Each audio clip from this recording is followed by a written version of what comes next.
Como les decía, muchas gracias por disponer de este tiempo para capacitarse, para escuchar todas estas nuevas tendencias en lo que hace al ámbito de la educación.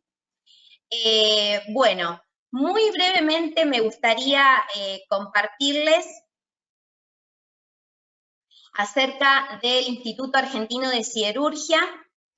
Es una asociación civil sin fines de lucro creada en los años 70. Su consejo directivo está formado por las empresas siderúrgicas más importantes de nuestro país, como Ternium Argentina, Tenaris Siderca, ArcelorMittal Acindar, Verdau Argentina y Aceros Bragado. El IAS brinda desarrollo tecnológico, asistencia técnica, análisis y ensayos, distribución de información, bueno, la organización de cursos, conferencias, simposios, seminarios, normalización para acompañar el desarrollo de la siderurgia. Está formado por profesionales, técnicos especializados, pasantes universitarios y personal administrativo. Geográficamente, nos encontramos en la República Argentina, en la provincia de Buenos Aires, al norte de la misma. En el partido de San Nicolás de los Arroyos se encuentra allí funcionando el centro de capacitación y los laboratorios de servicios. Muy cerquita de allí, en el partido de Ramallo, tenemos instalaciones semi-industriales y también tenemos sede en Capital Federal, donde funciona la otra parte del área de capacitación y también los sectores de normalización y soldadura. El IAS cuenta con 3 áreas principales, que son los laboratorios de servicios, asistencia a procesos y desarrollo de personal e institucionales, y también cuenta con otros servicios como normalización, soldadura y certificación de productos para la construcción. El instituto cuenta con más de 45 años de experiencia en la industria del acero. Ahora sí, algunos avisos parroquiales, por así decirlos. Hoy vamos a mantener los micrófonos apagados, silenciados, y para que podamos escuchar la charla de hoy, y luego sí, habilitamos el chat de preguntas para cualquier inquietud que ustedes tengan, puedan escribirlas allí y las dejamos para el final del webinar. Nuevamente gracias por estar del otro lado. Y sin robarle más tiempo a las chicas, me gustaría contarles quiénes son ellas. Mariela Sopi es directora comercial de la Escuela de Innovación de ITBA, es ingeniera industrial, posee un posgrado en marketing y tiene amplia experiencia en áreas comerciales de diferentes industrias. Verónica Perosi, por otro lado, es directora de experiencias formativas de la Escuela de Innovación del ITBA, es profesora titular o invitada en maestrías y posgrados en universidades nacionales y privadas de nuestro país y del exterior. Es investigadora y docente regular y responsable de tecnología educativa de la maestría y carrera de especialización en tecnología educativa de la Universidad de Buenos Aires, y autora de varios libros. Así que, sin más, les voy a pedir a ellas que habiliten su cámara para que las puedan conocer, que puedan ver quiénes están del otro lado. Y luego sí, chicas, les voy a pedir que deshabiliten la cámara para evitar cualquier problema de conectividad y entonces que quede solamente el audio y la presentación de ustedes. Bueno, ¿me escuchan bien? Perfecto. Sí, perfecto. Bueno, muchas gracias por la introducción, Evangelina. Bueno, entonces ahora sí, vamos a escuchar a Verónica. Ya va a comenzar. Ahí pedí el pase. Bárbaro. Sí, podemos ir compartiendo pantalla. Ustedes confírmenme solamente cuando están viendo. Ahí ya estamos viendo, yo deshabilito, perfecto. Las dejo, es todo de ustedes. Así que bueno, muchas gracias por compartir con nosotros su experiencia. Gracias por la invitación.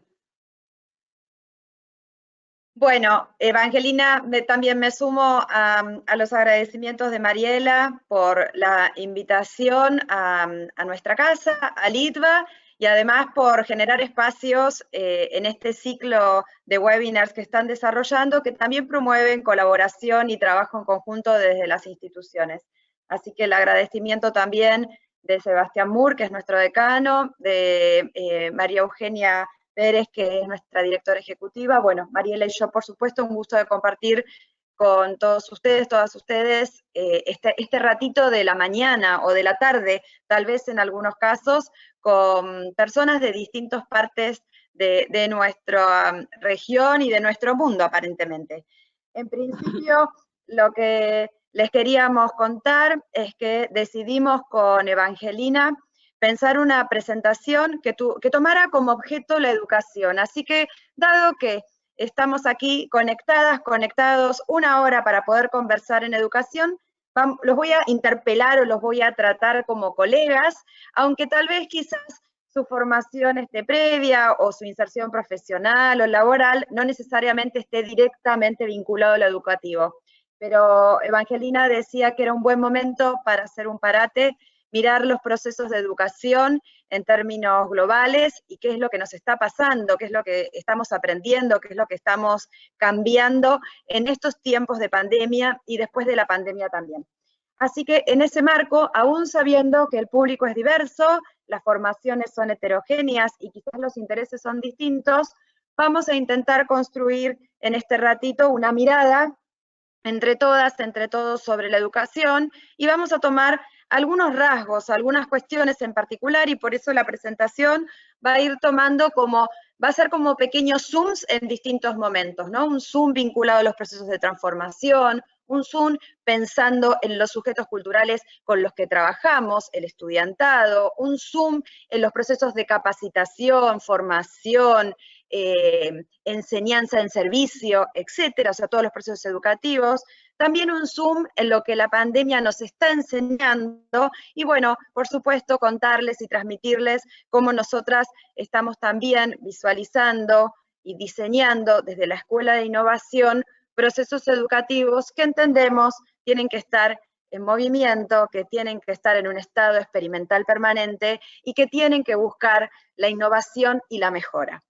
Bueno, dicho esto, quiero comenzar contándoles, bueno, esta es una imagen de un museo en Canadá, que es una imagen que me acompaña hace muchos años, que me resulta muy inspiradora para pensar justamente, ¿no? O para problematizar, para poner foco en los procesos de innovación, en los procesos de cambio, en los procesos de transformación. Es una imagen que durante mucho tiempo me ha ayudado a pensar y por eso quiero compartirla con ustedes. Porque en estos tiempos en los que estamos consternadas, conmovidos, ansiosos, cansadas, ¿no? Nos pasan muchas cosas en estos tiempos. Hay algo que también nos une, que es que estamos trabajando mucho, muy comprometidamente, abrazo partido, diríamos aquí en Argentina, por salir adelante y por salir adelante de la mejor manera posible, o sea, generando nuevas visiones. Hay algunas cuestiones optimistas, ¿no?, que se empiezan a escuchar en distintos entornos que tienen que ver con pensar que en toda crisis hay una oportunidad, hay una enorme oportunidad de aprendizaje y de mejora, y eso es un poco lo que queremos, en ese espíritu es donde Mariela y yo nos queremos instalar, que es el de construir lo posible y lo que realmente necesitamos en una nueva comprensión de los desafíos de la humanidad que estamos viviendo. Es nuestro momento en cada uno de nuestros campos disciplinarios, en cada una de nuestras áreas, en cada una de nuestras industrias y en cada una de nuestras inserciones profesionales. Hay un momento, una oportunidad para hacer las cosas mejor. Hay que tomarla. Bueno, esta imagen también, les decía, me acompaña hace muchos años porque me ayuda a pensar en los procesos de innovación. Cuando pensamos en los procesos de cambio, en los procesos de transformación, Hay una primera idea que podemos quizás tener cierto acuerdo, que es que el cambio es difícil de imponer, ¿no? Uno tiene que estar, o una, tiene que estar implicada en ese proceso de cambio. No se da por obligación, no se da por imposición. Hay que generar una comunidad, una condición, un marco, un entramado, para poder promover el compromiso, el deseo incluso de cambiar. Entonces, frente a esta primera idea de que el cambio se construye, no se impone, esto nos plantea de manera interesante en muchas áreas cuáles son entonces esas condiciones que tenemos que preguntarnos para poder traccionar procesos de transformación y de cambio. Antes de la pandemia, durante la pandemia y post pandemia, pero volver como a una pregunta esencial, la construcción de estas cuestiones. La segunda cuestión tiene que ver quizás con la necesidad de cambiar nuestro mindset, nuestra manera de pensar los procedimientos que traccionan los procesos de cambio y de transformación. Durante muchísimo tiempo estábamos acostumbrados a pensar estos procesos de manera centrada en la planificación, ¿no? Organizada, por etapas, paso 1, paso 2. Bueno, muchas de las cosas que estamos aprendiendo es que el proceso de planificación en la innovación es un proceso que tenemos que revisitar, que hay que volver a pensar, más vinculado a cómo ir generando propuestas de acompañamiento de lo que emerge, de lo que deviene, generando estrategias y formatos de trabajo y de construcción de vínculos humanos que nos permitan trabajar con la anticipación de procesos, con escenarios, con muchas veces al final, futuros posibles, no solo uno, con la agilidad en las maneras de relacionarnos y de interactuar para poder traccionar esos cambios, y también con flexibilidad. Entonces, la idea de planificación en términos tradicionales, pensando en los procesos de transformación y de transformación digital, parece que hoy también está en tela de juicio y en jaque. Finalmente, en relación a cómo podemos concebir los procesos de innovación, muchas veces la innovación decía, bueno, la innovación va a ser esta, etapa 1, 2, 3, 4. También hemos ido aprendiendo a lo largo de estos años, fuertemente traccionados por los procesos de transformación digital y de transformación tecnológica, que estas modalidades, estos formatos de innovar tampoco son únicos, ¿no? En algunas instituciones las innovaciones o las transformaciones o los cambios se generan a partir de aproximaciones continuas, no necesariamente graduales, pero sí continuas. En otros casos aparecen procesos de transformación vinculados a procesos de diseño, en donde en ese caso las concepciones tienen más que ver con ciclos, más que con transformaciones continuas. Entonces uno determina 3 años, 4 años y ciclos que se repiten, ¿no? Y que ponen en el marco del pensamiento de diseño procesos de innovación y de transformación que son iterativos. También momentos que tienen que ver con el antes y el después, el reconocimiento en la trayectoria de una industria, de una empresa, de una corporación, de una organización, de una institución educativa, momentos críticos, el hito, ¿no? Entonces, los procesos de innovación también necesitan ser comprendidos en contextos que son muy específicos, en industrias que son muy específicas y en dinámicas y culturas e institucionales que también lo son. La pandemia generó algo interesante, que es que tenemos casi todos, una sensación de que hay un antes y un después. Bueno, vamos a ver si esto es efectivamente así o no, o por lo menos que se construya la mirada, se construya la pregunta, para poder darnos un espacio de pensar si hay un antes o un después, y qué significa, sobre todo, el después, para todos nosotros, para todos nosotras. Decía en relación con el deseo, con la implicancia, con la construcción y no la imposición, con los procedimientos más vinculados a la flexibilidad y la agilidad, volver a pensar en el centro puesto en las personas, ¿no? El trabajo fuertemente de este último tiempo nos permitió y puso como muy en tela, hizo muy visible, ¿no? Mostró todas las fisuras en relación a estas miradas más tradicionales en relación con la transformación, con el cambio, con la innovación, en donde las personas son importantes. Y ese trabajo con las personas, con lo que les pasa, con sus consternaciones, sus conmociones, sus situaciones, antes de la pandemia, expresadas en la pandemia, pero como aprendizaje para el después, son un centro y son importantes de ser consideradas. Entonces, la primera afirmación para nosotras tiene que ver con esta idea que es que la crisis, la pandemia, estos procesos que nos toca vivir como humanidad, son procesos que tienen una enorme oportunidad de aprendizaje personal, de aprendizaje colectivo, de aprendizaje institucional y de aprendizaje como humanidad. Quiero poner unos minutos foco en la idea de las instituciones educativas. Ahora sí me voy a parar mucho en mi lugar de educadora y contarles o empezar a compartir con ustedes algunas de las cosas que nos pasaron en términos educativos. Y acá voy a mirar tanto las instituciones educativas de los distintos niveles, desde el nivel inicial hasta los estudios de posgrado y de doctorado, pero también otras instituciones, como las instituciones de formación docente, los institutos terciarios, escuelas técnicas, los centros de capacitación, las ONG que generan también propuestas de formación y de capacitación, que también tuvieron que revisar las maneras en las que iban a generar de esta crisis o de esta situación una oportunidad para aprender desde el punto de vista educativo. Si ustedes miran esta filmina, probablemente para muchos de ustedes sea una filmina conocida, se vincula fuertemente a los procesos de design thinking, a todos los procesos de pensamiento de diseño y de investigación de diseño. ¿Por qué quiero poner unos minutitos foco aquí? Porque esto fue algo muy interesante que se hizo carnadura en los procesos educativos y que desafió a las instituciones educativas a pensarse como en un proceso constante de diseño.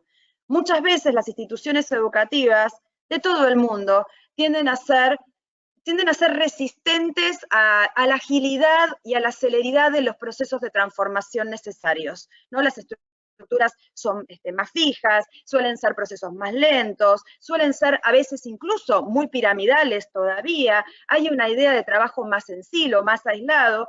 Lo que sucedió en estos tiempos de pandemia necesitó que tuviéramos que hackear absolutamente todo, y cuando decíamos hackear absolutamente todo, que después vamos a analizar algunas de estas cuestiones, se hackeaba el espacio de trabajo, el espacio como variable, el tiempo, la manera de generar los vínculos, el tipo de proyectos, lo que era importante, lo que valía la pena, dónde estaba el foco, motivo por el cual fue necesario una visión de las instituciones como diseñadoras y empezar a poner en juego estos roles que nos vienen heredados del design thinking o de la investigación de diseño, vinculados a la contemplación, una contemplación interpretativa, o sea, hacerse las preguntas que necesitamos hacernos y tomarnos un tiempo para entender qué está pasando, no solo diagnosticar, entender que el escenario es complejo, que es dilemático, que hay distintas subjetividades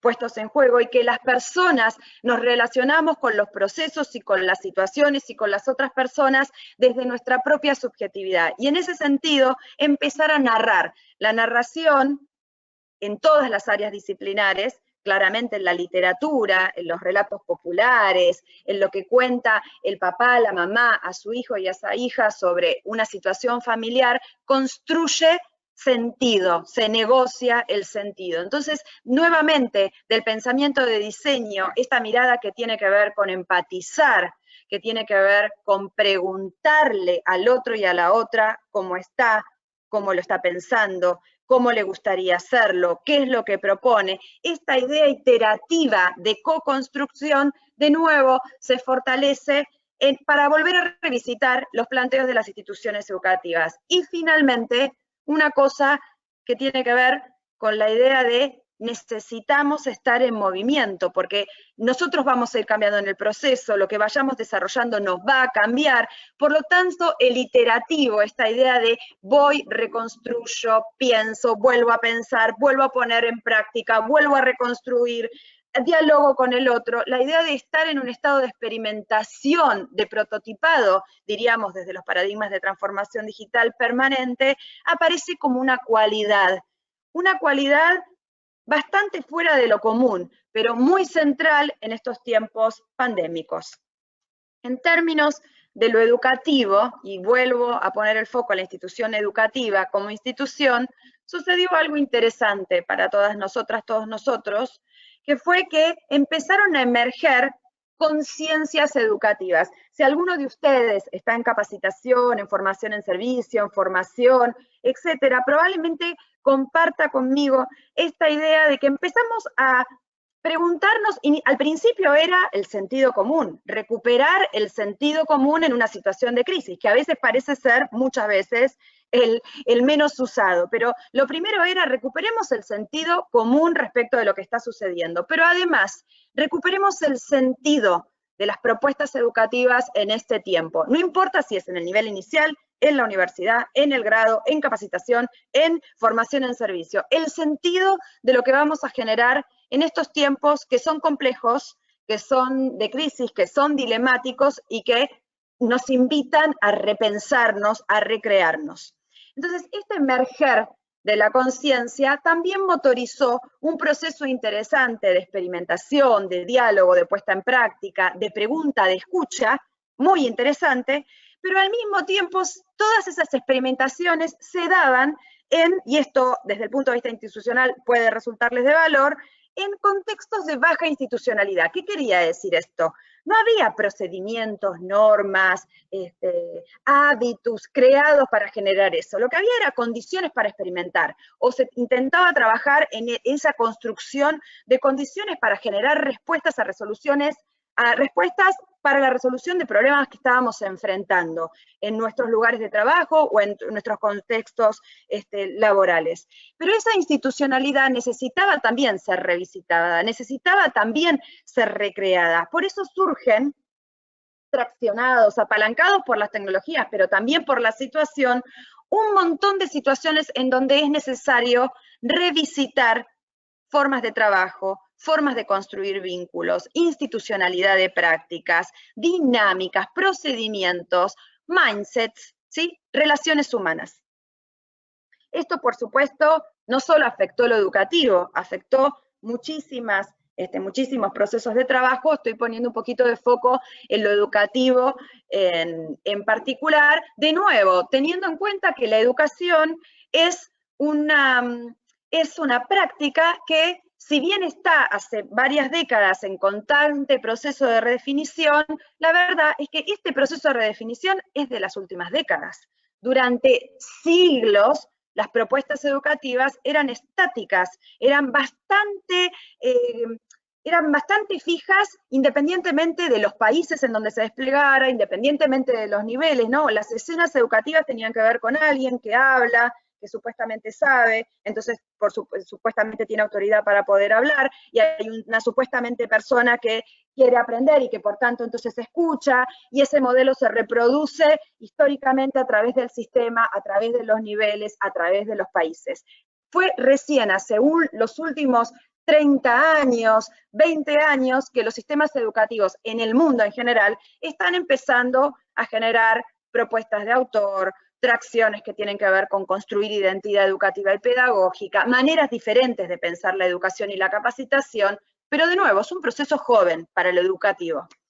En relación con vuelvo a la idea, ¿no?, de la experimentación, el estado beta, el estado prototipado, heredado un poco de los procesos de transformación digital, pero pensados para la educación, nos puso en un proceso en donde la innovación, el cambio, en la pandemia, tenía que ver con generar acción. Uno innovaba, uno transformaba, uno cambiaba, uno aprendía a través de la acción, no después de la acción.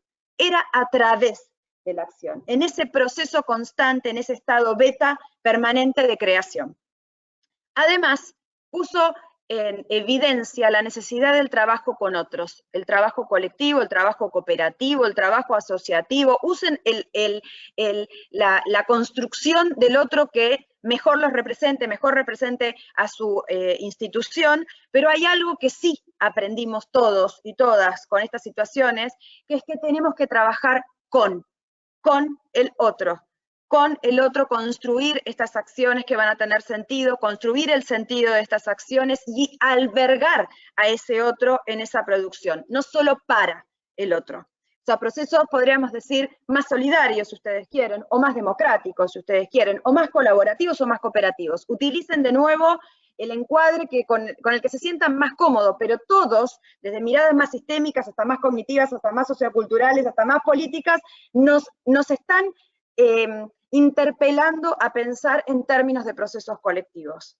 y la institución como proceso colectivo. Finalmente, dejamos de pensar en los puntos, en el punto y la coma, en el punto y la i, ¿no es cierto? Cosas como muy puntuales. Empezamos a diseñar paisajes, digo yo, ¿no? Grandes escenas, porque lo que vos tenías que anticipar, o lo que necesitábamos anticipar, no era solo una cosa, eran varios escenarios de futuros, varios escenarios de futuros, y de futuros además que pueden ser cercanos, alternativos, variables, en donde van a emerger, nos quedó recontra claro, ¿no es cierto?, con la pandemia, que pueden emerger todo el tiempo situaciones que se constituyen en emergentes en el sentido de que pueden cambiar el curso de absolutamente todo, de los vínculos, de las relaciones, de la manera de mirar, de la manera de trabajar. Entonces, empezar a pensar en escenarios, en paisajes que trabajen en términos de futuros, con muchas veces al final. Entonces, de nuevo, la pregunta, ¿no? Con este proceso crítico, ¿es realmente una oportunidad? ¿En qué sería una oportunidad? ¿Qué es lo que nos está quedando de esta oportunidad? Yo me lo pregunto en la educación, pero de nuevo, creo que todas, todos nos lo podemos preguntar en distintas áreas en las que trabajamos y nos vinculamos. Voy a hacer como si fuera una nota de pie de página, ¿sí? Voy a poner el zoom un minutito en otro lugar. ¿En dónde quiero poner el zoom? Quiero poner el zoom en las personas. Ustedes ya se deben haber dado cuenta que es algo que me importa mucho, ¿no? Probablemente sea porque soy educadora, pero me importa mucho el vínculo con las personas. Ahora, en esta invitación que quiero hacerles en este segundo, tiene que ver con el encuentro con el otro cultural real. El otro cultural educativo, el otro cultural colaborador, el otro cultural jefe o colaborador, está bien, no importa, pero con el otro cultural, ¿quién es ese otro cultural? ¿Cuáles son sus aproximaciones? ¿Cuáles son sus construcciones? ¿Cuáles son sus interpretaciones? Sus conmociones, limitaciones, posibilidades y formas de revisión y de pensar. Y quiero traer esta metáfora fuerte, que es la del nomad, probablemente muchos de ustedes ya la conozcan también. Yo la voy a tomar de un marco teórico en particular, que es el de Cristóbal Cobo, el colega de Reino Unido quizás lo conoce, que tiene que ver con esta idea de comprender quiénes son no solo las otras personas, sino las generaciones actuales en relación a cómo se vinculan con los procesos de transformación, con los procesos educativos, con los procesos de trabajo, con los procesos sociales. Hay una efervescencia, podríamos decir, en poder como profundizar en algunas de estas características. O sea, nosotros tenemos un grupo de gente, los que tienen 20 años fundamentalmente, algunos podrían irse hacia los millennials, más a los que tienen 30 en este momento, 30 y largos en realidad, que tienen algunas características, pero lo que sucede en términos de pandemia, y por eso la invitación de Evangelina, es que culturalmente, contextualmente, hay algunas de estas características, la creatividad, el adoptar y ser muy flexible, rápido en la adopción, digo, de mindset o de metodologías o de tecnologías en particular. El estar en un constante proceso de pregunta y de decir, tengo que aprender, tengo que cambiar, tengo que verlo. El de trabajar con otros, el de no comprometerse en procesos que sean demasiado largos, sino más bien en propuestas más acotadas y mucho más flexibles y más ajustados a mis intereses en este momento. En este momento es literalmente ahora en muchos de estos perfiles cognitivos y muy orientados a la acción, a la resolución de problemas, a la transferencia. Estas características que vienen del nomad, que insisto, no es un tema de la pandemia, esto ya existía, tiene que ver con cómo los chicos, las chicas empiezan a generar subjetividades y a construirse como sujetos culturales con determinadas características. Sí resulta interesante para los procesos educativos comprender que el contexto exacerba las cualidades de estas características y hace que, aunque yo tengo 47 años, hay personas que tienen 60, también 80, no importa, 100, también empiecen a pensarse como nomads, o sea, con una sensación y una necesidad de flexibilidad, adaptabilidad, decisión, ¿sí? Cambio constante, evolución. Lo mismo que pensábamos para los procesos institucionales, pensar en términos de sujetos culturales. Y esto nos lleva, a mí me lleva, pero bueno, yo soy educadora, las invito a esa pregunta, a construir sentidos. Y tomo esta obra de Claudio Gallina, que interviene imágenes y trabaja mucho la idea de la escuela, me fascina y por eso quería traer a esta artista. La gente de Santa Fe probablemente lo conozca también, que lo que trae fuertemente es esta idea de los caminos posibles que podemos llegar a decir, pero cada uno de esos caminos involucra sentidos, ¿no? Involucra deliberaciones, ¿no? Intencionalidad respecto de lo que estamos o de lo que queremos hacer. Entonces la pregunta no es solo si la pandemia nos afectó o no nos afectó, si la transformación digital se aceleró o no, si hubo apalancamiento tecnológico o no, si los campos de conocimiento cambiaron o no, si las industrias cambiaron o no, eso ya sabemos que sí. La pregunta es, ¿en qué? ¿Y para qué? Y entonces, ¿qué quiero? Básicamente, ¿no? Volver a conectarnos con los sentidos personales, los sentidos subjetivos y los sentidos colectivos. Y en ese sentido, entendemos que los tiempos de pandemia son un punto de inflexión, son un punto en donde podemos preguntarnos en qué aprendimos y realmente hacia dónde queremos transformar, innovar o cambiar, que son palabras todas distintas, pero yo en este momento las estoy usando como si fueran sinónimos. En términos educativos, hubieron algunas cuestiones, y ahora sí voy a poner el foco como en el capacitador, en el formador, en el educador, en este momento. Hubieron algunas cuestiones que se empezaron a hacer como evidentes, que se construyeron de nuevo en el marco del hacer, que se construyeron desde el sentido común, se construyeron desde el mejor sentido pedagógico, que involucraron sobre todo la recuperación de la humanización de lo que nos estaba sucediendo, ¿no? La humanización de la tecnología, la humanización de la mediación tecnológica, la humanización de las nuevas modalidades y formas de trabajo, la humanización de entender que esto nos estaba interpelando como humanidad, ¿no? Que nadie estaba afuera, nadie estaba ajeno a lo que estaba sucediendo y que había una pregunta que era, en definitiva, para nuestra época. Es una pregunta que va a quedar en los libros de historia, de cultura, es nuestra pregunta, ¿sí? Nuestra pregunta. Entonces, esta idea de humanización, sobre todo tuvo que ver en términos educativos con la idea de te veo. Te veo es, me importás, ¿no? Me importa quién está del otro lado, qué te está pasando, cómo te estás relacionando con esto, estoy acá. Y ese estar acá involucraba para los educadores, para los capacitadores, para los formadores, encarnar propuestas. Entonces ustedes fíjense, ustedes ahora no me están viendo a mí, ¿no? Me están escuchando. Yo les cuento, estoy haciendo un esfuerzo, más allá de que estoy acostumbrada a dar clase, no importa, pero estoy haciendo un esfuerzo, no sé cómo lo perciben ustedes, de utilizar la voz como un rasgo de expresión. Yo gesticulo mucho. Si ustedes me estuvieran viendo a mí, verían que muevo las manos, muevo los brazos, revoleo los ojos, en clase me muevo por todos lados, no hay manera de que me quede quieta. Eso habla de mí como persona. Ahora, ¿cómo hago para generar esta sensación también con ustedes? Y ahí aparece el cuerpo, ¿no? La idea de encarnar la experiencia, encarnar las propuestas como un rasgo contemporáneo de las propuestas educativas. ¿Y cómo lo hago? Tiene que ver a veces con la mirada, tiene que ver con acercarse y alejarse de la pantalla, tiene que ver con los tiempos de reflexión, con el uso de la voz, con subir y bajar, con hacer preguntas, ¿no? Tiene que ver con matizar la narrativa.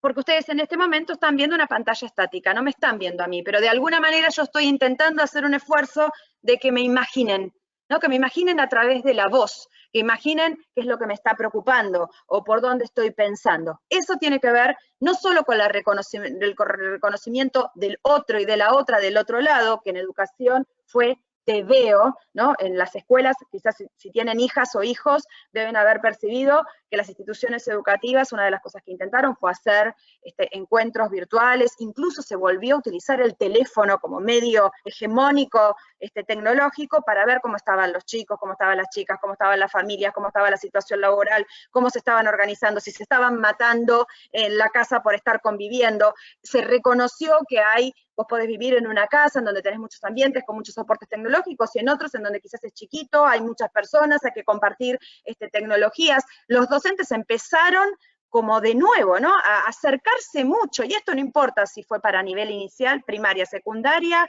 grado, posgrado, doctorado, o capacitación, o lo que sea, digamos, era el interés del educador por conectar con quién era la otra persona. Sí, no solo dónde estaba, cómo estaba viviendo la experiencia, por eso el TVO, pero al mismo tiempo mostrarse, por eso como educadores cuando un docente decía, ay no, me da vergüenza hacer un video.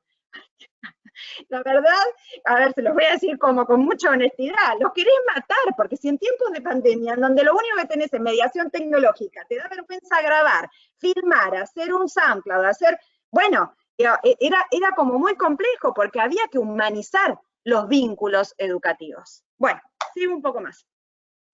Otra de las cuestiones tuvo que ver con, yo decía, no al revoleo. ¿Qué es no al revoleo? Muchas veces las plataformas se constituyeron en un nuevo espacio, ¿no? El aula sí existía, ¿no? O sí, digo, educativamente, y podríamos pensarlo laboralmente si ustedes quieren con sus equipos de trabajo. La empresa sí existía, la oficina sí existía, no es que no existía.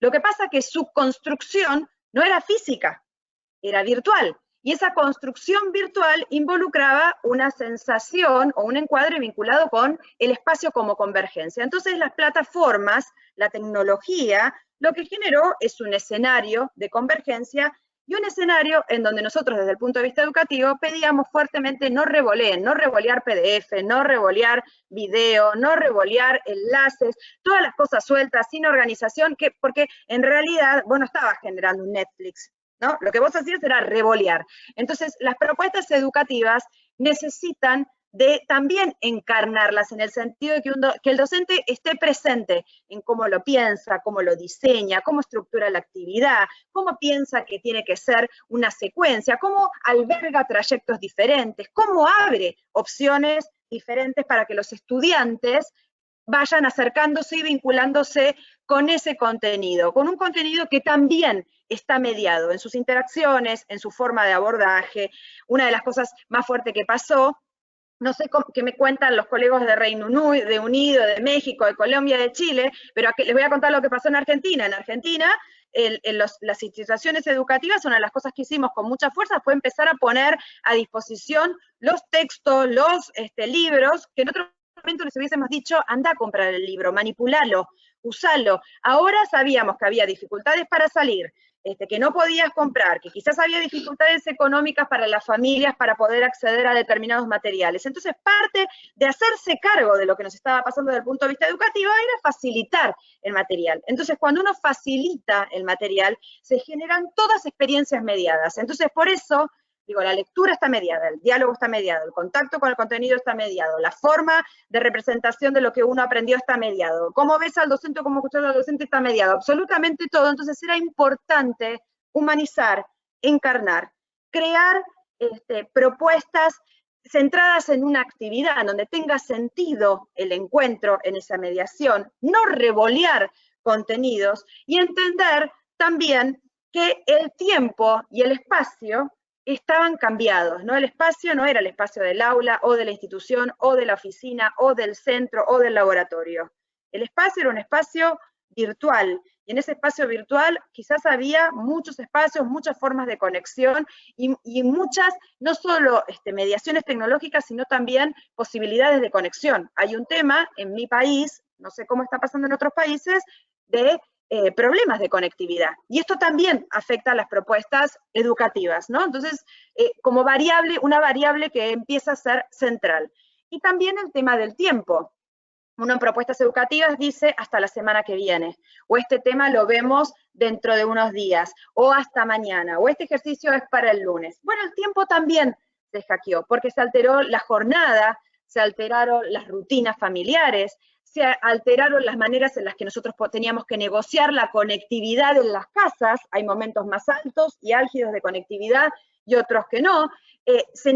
Había que negociar también el tiempo libre y el esparcimiento. Aquí en Argentina fue muy fuerte, especialmente los primeros 3 meses, esta sensación de que el día era, a ver, quienes estaban con trabajo estaban con mucho trabajo, y quienes no estaban con trabajo no estaban sin nada de trabajo. Eso también fue una situación compleja que tenemos que comprender, ¿no? O que tenemos que albergar. Y esto generó, entre otras cosas, que había personas que quizás podían conectar, a ver, que había un continuado, vos estabas desde muy temprano levantada hasta muy tarde conectada, y no había ni sábados, ni domingos, ni feriados. Entonces, también ahora se está empezando a acomodar, ¿no? Todo el mundo empieza también a volver al sentido común y a intentar poner salud en los procesos y en las propuestas, pero el tiempo en sí hay que volver a pensarlo. Hay que volver a pensar las fracciones de tiempo, porque la gente necesita tiempo para acceder al material, tiempo para conectarse, tiempo para trabajar con otros, tiempo para mirar un video. Quizás se cortó la luz, se acabó internet, o tu hijo, tu hija tienen también encuentros y no tenés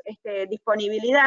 Todo esto empieza a formar parte de variables inesperadas que afectan en tiempos de pandemia la necesidad de la construcción de preguntas. Voy a avanzar ahora un poquito hacia nuestras propuestas, hacia lo que, teniendo en cuenta todo esto, ¿qué pudimos nosotros empezar a pensar desde la Escuela de Innovación? Que la Escuela de Innovación, digamos, buscaba, entre otras cosas, procesos de transformación, procesos de revisión de prácticas, procesos de mejoras, y en eso también, digamos, en el marco de la pandemia. El día de ayer salió una nota en Infobae en donde se destacan algunos rasgos de nuestra propuesta educativa. Una de las cuestiones centrales para nosotros tuvo que ver con revisitar, con pensar, no solo las maneras y las modalidades, que eso fue central, no solo las tecnologías, porque se empezó a trabajar muy fuertemente en entornos tecnológicos y en plataformas tecnológicas y en convergencia de plataformas tecnológicas, sino también una revisión de los campos disciplinares.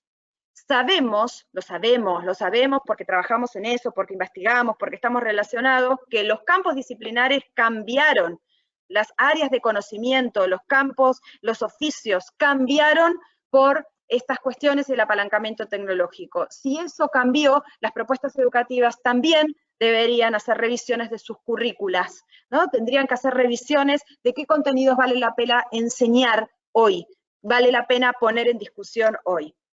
En ese marco, nosotros trabajamos con algunas ideas, voy a decir muy rápidamente 2 cuestiones. Una tuvo que ver con la construcción de experiencias que valgan la pena de ser vividas. Es una preocupación de Sebastián, de Mariu, de Mariela, mía y de todo el equipo de la Escuela de Innovación, que es enorme, y todos los profesores y profesoras de la Escuela de Innovación, que es la construcción de experiencias que valgan la pena ser vividas. O sea, si nos vamos a conectar, si va a haber una mediación, si va a haber discusiones, si vamos a promover diálogos, que sea algo que me transforme, ¿no? Porque estamos todo el día conectados ahora.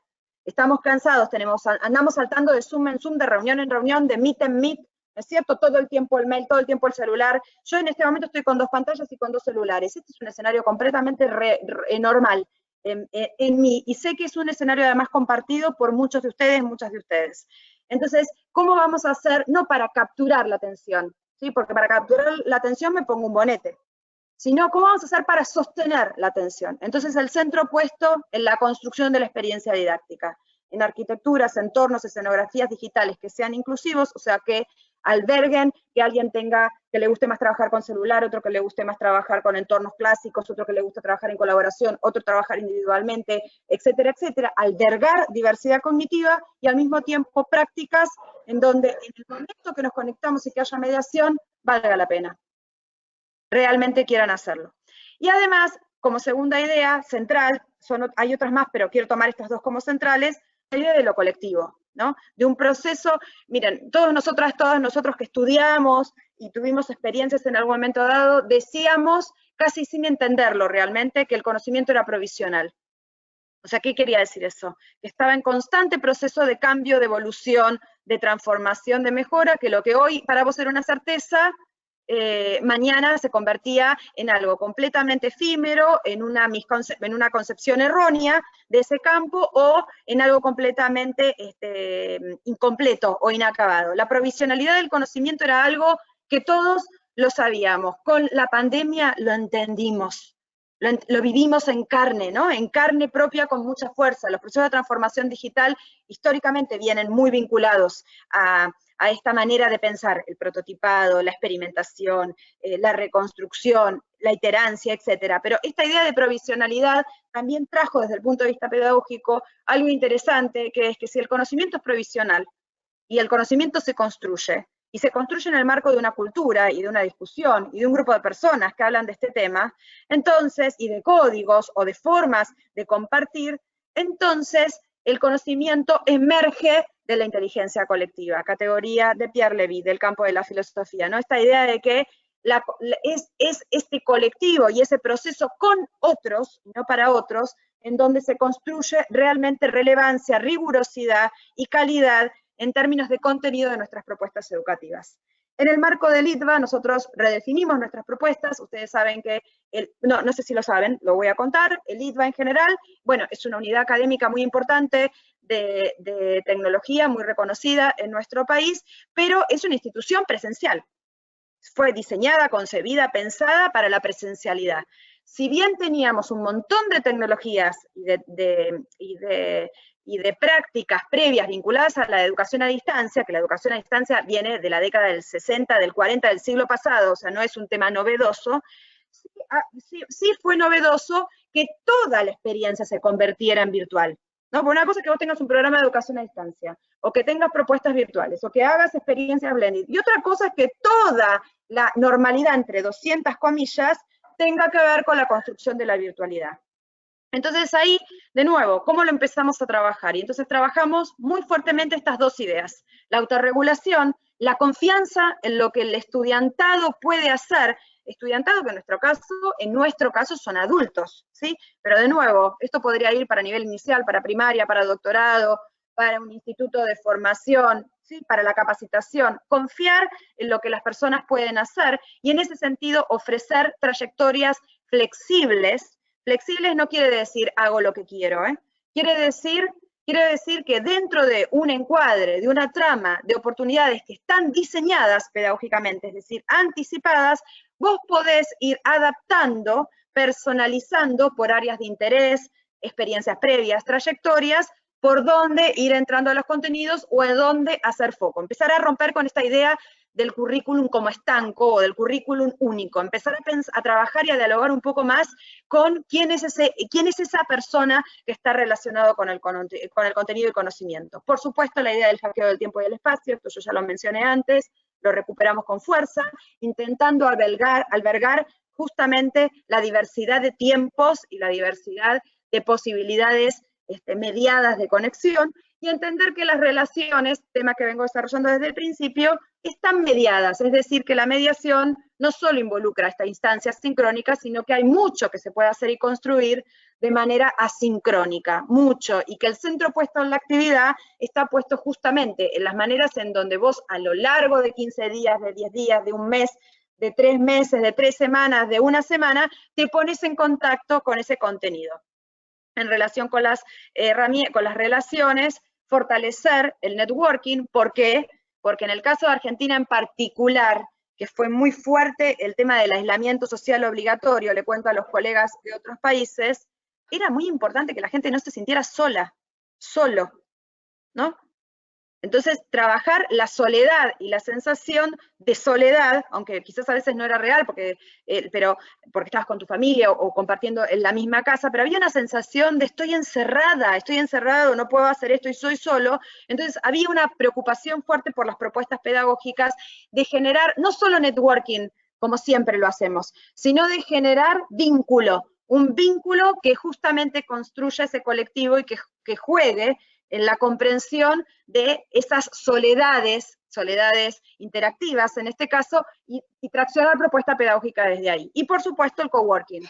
¿Por qué? Porque esto claramente está acelerado por los procesos de transformación digital y los procesos de transformación educativa. La idea de juntarnos para construir algo, para transformar, para cambiar mis ámbitos de trabajo y de construcción. Entonces, y ya estoy terminando, desde el punto de vista de las propuestas, pusimos el foco en la construcción de lo virtual como un espacio y entender entonces de qué se trata ese espacio, cuáles son sus escenografías, sus guiños, su iconografía, ¿no? Y un lugar en donde vos quieras ir, o sea, que te sientas que tenés un lugar a donde ir.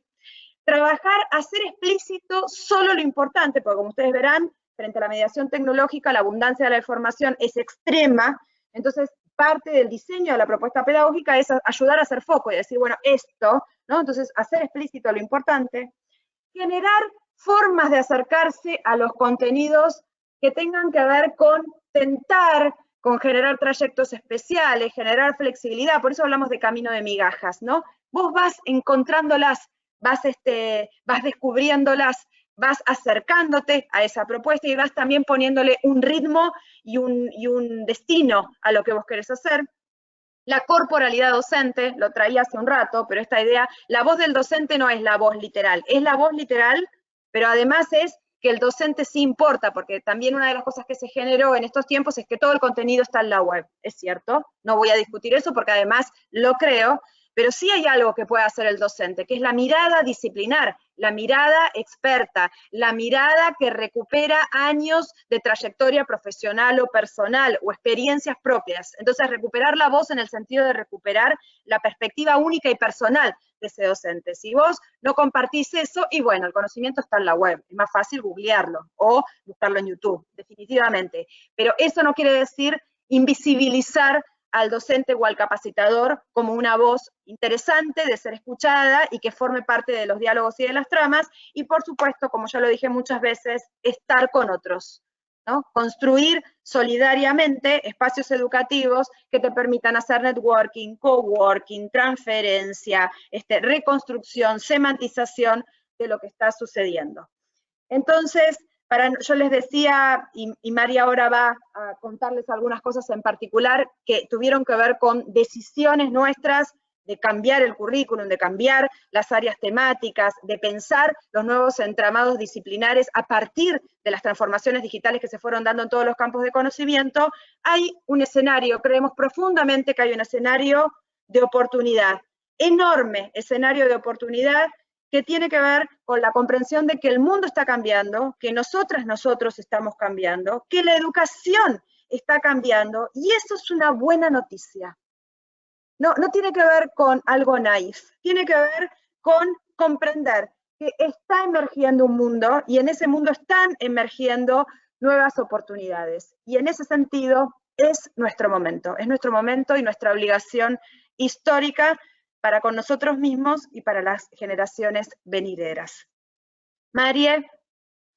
Buenísimo, Vero, gracias. Bueno, para continuar y muy brevemente con todo lo que expuso Verónica, quería contarles cómo fue el gran desafío que tuvo que enfrentar la Escuela de Innovación en marzo de este año, cuando surgió el COVID y nos puso frente a un desafío enorme, no solo a la escuela, a todo el ITBA, pero específicamente la escuela se vio con 40 y pico de programas funcionando de manera presencial, salvo un par que ya venían hace años de forma virtual, a migrarse todos al formato virtual, ¿no? Entonces tuvimos que poner en práctica rápidamente todos los conocimientos que impartíamos para nuestros participantes, que tenían que ver absolutamente con enfrentar una transformación digital urgente y hacer nuestro propio cambio de mindset, ¿no?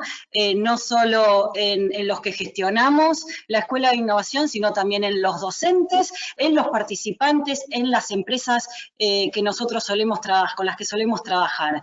Así que fue un desafío enorme que tuvimos que enfrentar en escasos 20 días, 30 días, y para que entiendan un poco, o sea, la escuela de innovación del ITBA está basada en 3 grandes áreas, donde por un lado está todo lo que es educación ejecutiva, con las diplomaturas y programas abiertos, pero por otro lado todos los servicios corporativos, donde brindamos capacitaciones y planes formativos a medida de las necesidades de las empresas, y todo lo que es internacional para expandir, ¿no?, y abrir las fronteras del IDVA hacia la región, que es nuestro foco principal en este momento, y el mundo. Todas las tres áreas están focalizadas tanto en temáticas técnicas como de gestión. Y en las tres áreas tuvimos que repensar las metodologías que íbamos a implementar para poder, como decía Verónica al principio, asegurarnos la calidad de los contenidos y también asegurarnos la experiencia del participante y todo el enriquecimiento que nosotros creemos que tiene la participación, la interacción entre los participantes. Acá tuvimos que aplicar un montón de creatividad, ser absolutamente flexibles en esta transición, en este nuevo armado, y empezar a pensar en los escenarios futuros. Sabemos que esta situación que se nos presentó a principio de este año es algo que cambió la Escuela de Innovación y el ITVA en general hacia el futuro. Sabemos que el año que viene se van a encarar las metodologías de enseñanza distintas, que no va a ser ni todo 100% presencial ni todo 100% virtual, absolutamente. Lo vemos a través de nuestros participantes que están felices con la calidad de los cursos que están tomando, con la experiencia que están recibiendo. Entonces, sí, como decía Vero, pensando en escenarios futuros, tuvimos que proactivamente repensar estas categorías de enseñanza, ¿no? Estas categorías temáticas que tengan esta mirada con este nuevo enfoque, ¿sí? Donde el foco va a estar puesto en las tecnologías necesarias hoy para poder cumplir con los contextos tecnológicos de gestión y de industria que nos presenta esta nueva realidad, ¿sí?, desde marzo de este año. Así que desde la Escuela de Innovación en forma particular, pero desde el ITVA en general, trabajamos codo a codo con el IAS, brindando todo este tipo de formación tan necesaria hoy en las empresas y en las organizaciones y en las instituciones para poder formar líderes también, generadores de equipo que puedan manejar hacer trabajo colaborativo con los distintos equipos para poder llevar adelante estos cambios tecnológicos. No les quiero sacar más tiempo porque sé que hay preguntas y respuestas y hay más gente para presentar, así que Vero y yo en todo caso nos despedimos y quedamos acá abiertas a contestar cualquier consulta que tengan. Evangelina. Bueno, muchísimas gracias, Verónica, Mariela, muy claro. Ahora sí, en el caso de que tengan alguna inquietud, alguna pregunta, habilitamos entonces ahí la pestaña de preguntas para que ustedes puedan allí formular lo que deseen. Mientras ustedes se toman unos minutitos para hacerlo, déjenme decirles que cuando termine este webinar, se les va a abrir una ventana con una encuesta de satisfacción, es muy breve, les animo y les voy a agradecer que la contesten, es un multiple choice, solo les va a tomar minuto y medio, no más de eso.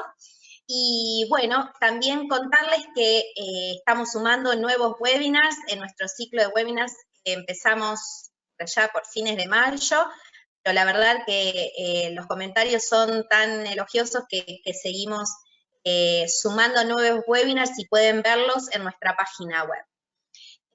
Bueno, a ver, yo quisiera preguntarte, Verónica, ¿cómo vos ves ahora los desafíos que tenemos? Bueno, este año prácticamente, por supuesto, no vamos a volver a la presencialidad. Prácticamente ya estamos con la sidra en la mano, por así decirlo, pero ¿cómo vos ves los desafíos que tenemos para el año próximo en esto? Bueno, todavía la sidra en la mano no sé si la tenemos, porque por lo menos Mariela y yo estamos sin dormir casi todos los días y nos faltan todavía muchas cosas. Todas las semanas decimos, bueno, hay que terminar esta semana y ya la próxima afloja y nunca afloja. Y uno vuelve a empezar. Siempre aparece, o sea, la de la sidra todavía lo veo un poco lejos. Sí es cierto en términos de lo educativo, bueno, acá hay colegas de muchos países, ¿no? O sea, hay colegas de Uruguay y de Europa algunos de ellos ya están viviendo modelos en donde se empieza a generar una nueva realidad, de nuevo, muchas comillas, que tiene que ver con propuestas que no es que son por diseño virtuales, blended o presenciales, sino que nacen de una manera, tienen que convertirse en otra cosa, por ejemplo, nacen virtuales, se conviertan en presenciales, están flexibles por si llega a suceder algo, porque todas estas instituciones, todas las instituciones educativas tenemos, bueno, y en capacitación también, ¿no? Hay protocolos que tienen que ver con volver a zonificar las instituciones educativas para poder justamente relevar si hay situaciones de contagio, si hay situaciones de vulnerabilidad de alguna persona, si hay situaciones de riesgo. Entonces, cuando uno anticipa las propuestas pedagógicas, sabe que puede empezar a pensar en términos virtuales, pero quizás, o pensar que en algún momento dado puede hacer algo presencial, pero sabe que en cualquier momento quizás hay que dar marcha atrás, o que hay que tener mixtos, o que dentro de una misma realidad vos tenés que tener la propuesta triplicada y pensar en el que puede solo presencial, en el que puede solo virtual y presencial, el que puede solo virtual. Eso en general, con lo cual eso de nuevo no es algo que se va a resolver este año. Eso es algo que nosotros estamos hablando que hasta mitad del año del próximo año vamos a estar en este escenario. En IDVA lo tenemos muy claro, pero además el sistema de educación de Argentina, no quiero hablar tanto de otros países, aunque conozco algunas realidades, en general estamos hablando de que todavía falta un año como para poder pensar. También nos estamos preguntando qué va a pasar con la educación en términos de la regularidad. ¿Qué quiere decir esto? Ya quedó claro, ¿no?, que no es necesaria la asistencia regular a clase para que un estudiante sea regular y para que un estudiante aprenda y para que un estudiante tenga una experiencia interesante. Entonces, ¿por qué lo vas a obligar a ir a clase? Digamos, ¿cuál va a ser el sentido de la presencialidad si podemos generar situaciones virtuales muy poderosas y muy interesantes? Entonces, eso también va a involucrar darle sentido a la presencialidad y empezar a pensar que si voy a hacer cosas presenciales, tienen que ser potentes, tienen que ser poderosas, quizás tienen que ser acotadas, que hay que ver cuánta gente, ahora me voy a ir a adultos, para no pensar en escuela, cuánta gente va a querer sostener un programa de 3 meses, de 4 meses, todos los jueves, de 6 de la tarde a 8 de la noche o a 10 de la noche.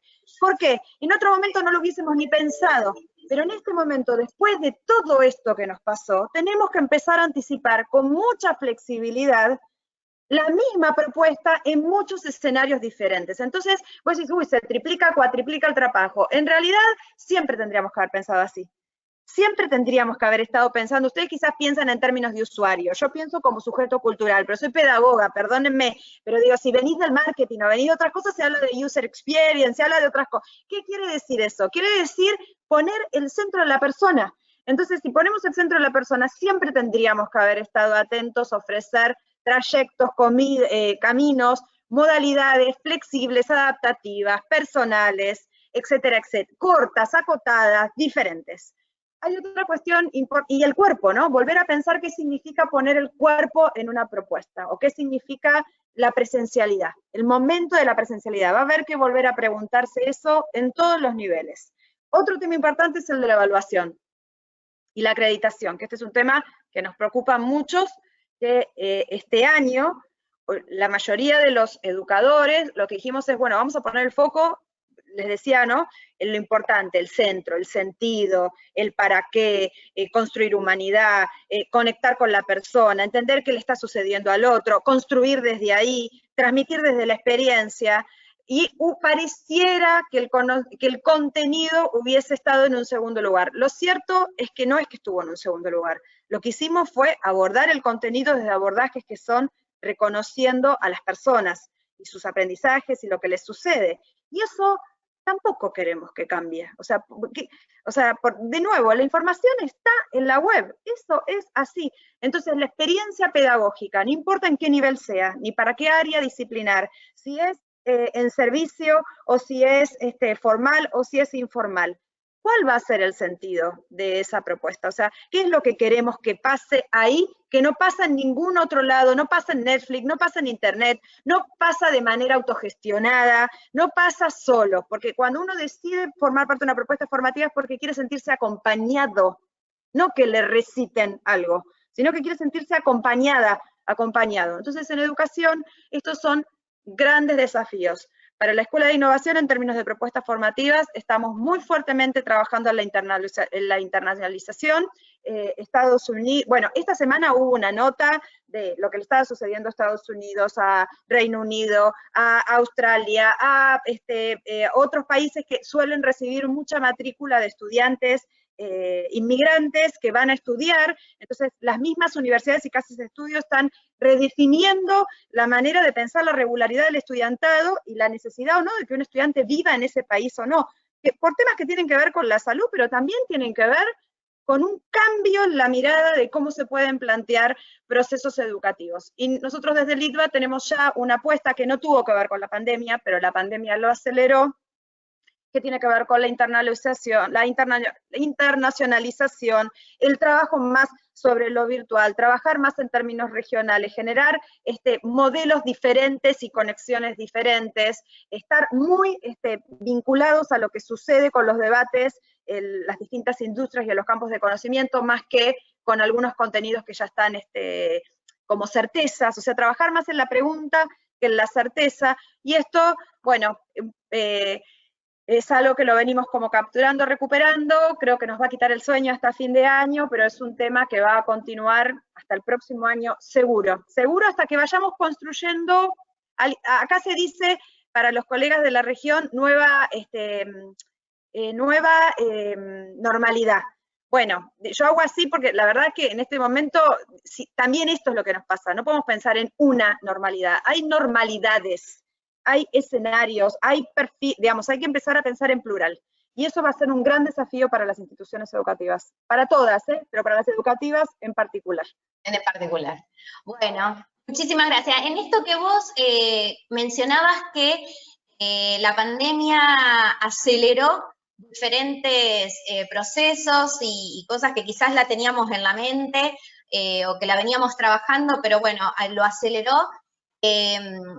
Desde el IAS también, que tenemos el posgrado en siderurgia, si bien era 80% online y solo los exámenes, como te comentaba, como sabes, los exámenes presenciales, los exámenes finales eran presenciales, bueno, esto también nos obligó a reformularnos, ¿no? A reinventarnos y acomodarnos a este tiempo, porque como vos decías, estamos encerrados, no podemos salir, nuestro posgrado tiene gente de México, de Ecuador, de Brasil, que generalmente viajaban, pero bueno, aeropuertos cerrados en Argentina, imposible recibirlos, así que bueno, te agradezco, muchísimas gracias a las dos, a Verónica, a Mariela, muchas gracias por el tiempo.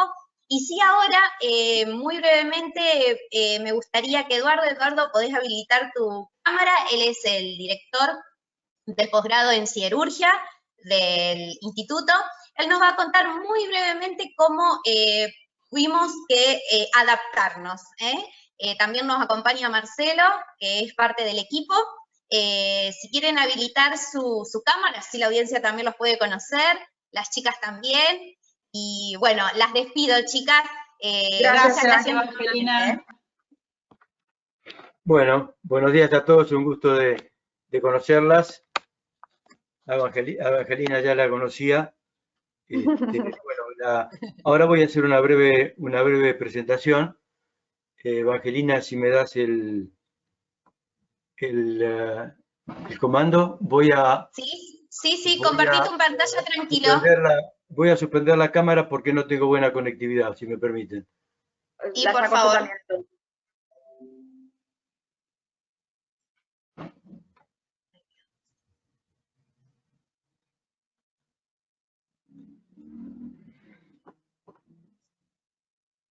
Eduardo, ¿querés compartir tu pantalla? Sí.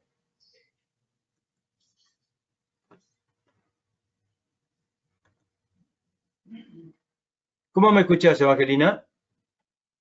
Fuerte y claro. Bueno, perfecto. Es ponerlo en modo presentación, allí ya le estamos viendo. ¿Estás viendo la pantalla? Sí, perfecto.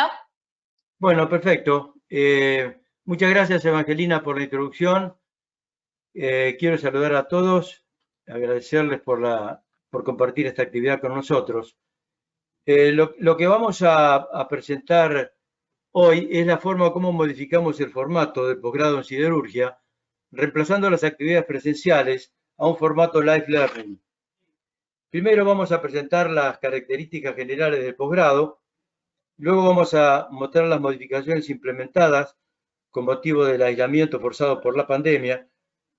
También vamos a ver un breve video donde se muestra cómo se realizan las actividades del examen final vigilado a distancia.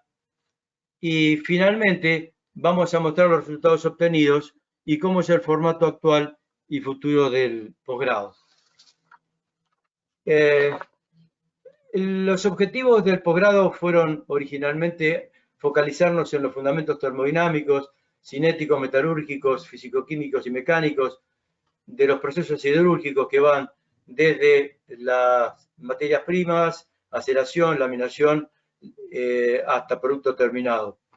El plan curricular incluye cursos de nivelación, asignaturas obligatorias y seminarios, algunos de los cuales son obligatorios y otros son electivos.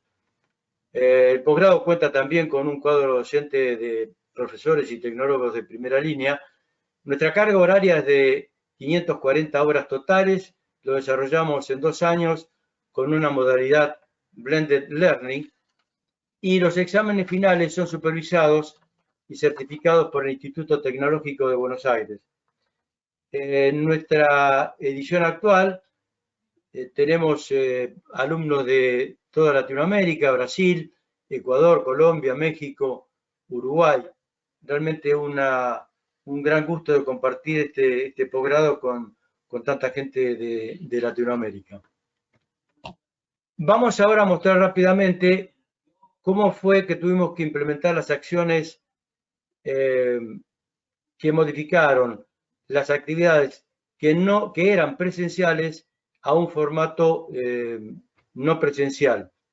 La primera que tuvimos que modificar fueron las clases de repaso y clases integradoras presenciales. Estas clases son clases que nosotros las presentamos a mitad de la cursada de la materia y al final de la cursada de la materia, que eran presenciales y obligatorias, las transformamos en conferencias webinar a cargo del profesor. Lo mismo hicimos con los trabajos grupales y la presentación final de los foros, donde resolvían un conjunto de problemas y situaciones reales que planteaba el profesor a los alumnos que estaban divididos en grupos de 6 alumnos en 4 grupos, que finalmente presentaban los resultados de los exámenes, los resultados de los problemas en forma presencial, y eso lo transformamos también en actividades remotas mediante webinars. Y finalmente, que fue lo más complejo, fue la transformación de los exámenes finales presenciales, los exámenes recuperatorios, en exámenes supervisados y vigilados online. Sobre este tema tengo a continuación un video que quiero mostrarles, que detalla cómo se realiza esta actividad.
Bueno, finalmente les quiero mostrar el formato, cómo quedó el posgrado en siderurgia luego de las modificaciones que implementamos. De las 540 horas totales, originalmente teníamos el 11% era live learning, el 15% era face to face y el 74% online learning. Hoy y a futuro tenemos programado el 20% el 26% de online learning y el 74%, perdón, el 26% de live learning y el 74% online learning, de manera tal de que los alumnos ya no tienen que viajar ni movilizarse, y creo que ha sido una muy buena solución tanto para los alumnos como para el instituto. Bueno, esto es todo lo que les quería presentar. Decirles también que esta presentación es compartida con Marcelo Fernández, quien es el responsable de Recursos Humanos y Capacitación del instituto, y que en el posgrado es el responsable de la gestión de la plataforma educativa y todas las herramientas de capacitación. Bueno, quedamos abiertos entonces ahora a un espacio de preguntas.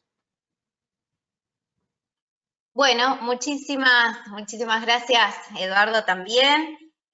Bueno, no queda otra que adaptarse, que personalizarse, que interactuar. Bueno, tantos términos que nos comentaba Verónica y Mariela en la charla de hoy. Todo un desafío para este tiempo y para el venidero también, que sin duda no nos ha tocado vivir antes. Así que, bueno, muchísimas gracias a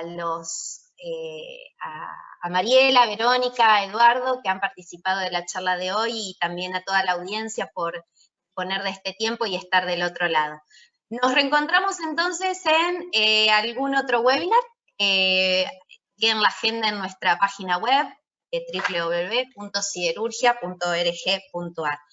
Entonces, los despido, que tengan muy buena tarde a todos. Bueno, muchas gracias, Evangelina. Muchas gracias, Mariela, un beso Verónica a todos. Y Evangelina por compartir esta actividad. No, al contrario, un placer. Besos. Chao, hasta luego. Chao.